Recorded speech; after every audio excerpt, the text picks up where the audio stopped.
নমস্কার বন্ধুরা, সবাই কেমন আছেন? আশা করি খুব ভালো আছেন ও সুস্থ আছেন। প্রিয়াঙ্কার ঘরকন্যায় আপনাদের সবাইকে স্বাগত জানাই। আজ আমি আপনাদের জন্য অন্যরকম একটা রেসিপি নিয়ে চলে এসেছি।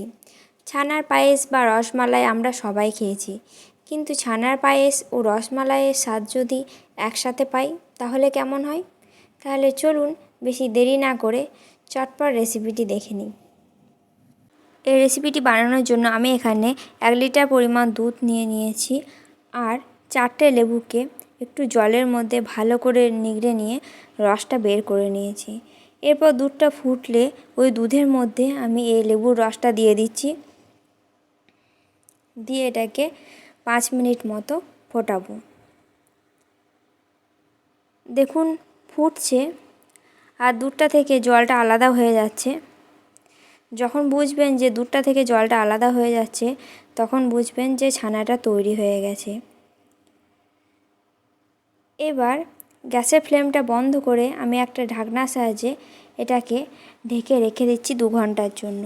2 ঘন্টা পর ঠান্ডা হলে একটা বাটির মধ্যে একটা কাপড় বিছিয়ে নিয়েছি। এরপর সেই পুরো ছানাটা এর মধ্যে দিয়ে দিচ্ছি।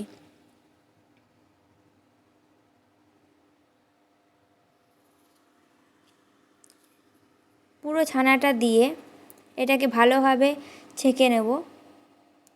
ছানাটা জলটা আলাদা করে নিচ্ছি, দিয়ে এটাকে একটা ভারী কিছুর সাহায্যে ঢেকে রেখে দেবো 1 ঘন্টা মতো।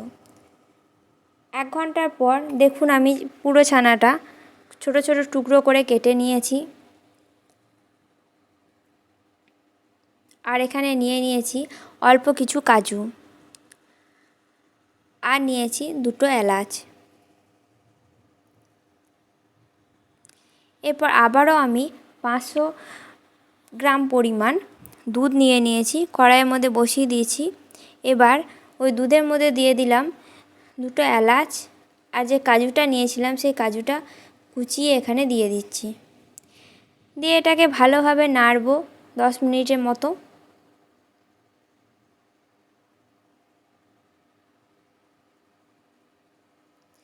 দশ মিনিট নাড়ার পর এর মধ্যে যে ছানার টুকরোগুলো করেছিলাম সেই টুকরোগুলো দিয়ে দিচ্ছি।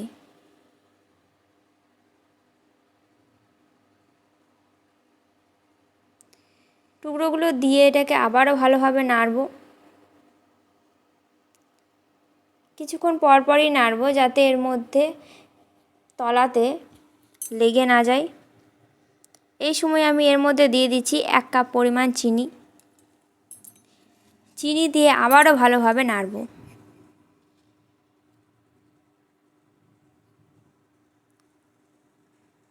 দেখুন দুধটা আমার অনেকটা ঘন হয়ে এসেছে।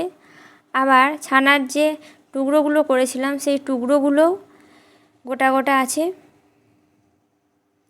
এবার আমি গ্যাসের ফ্লেমটা বন্ধ করে নামিয়ে নেব। একটা বাটির মধ্যে আমি সমস্তটা ঢেলে নিচ্ছি।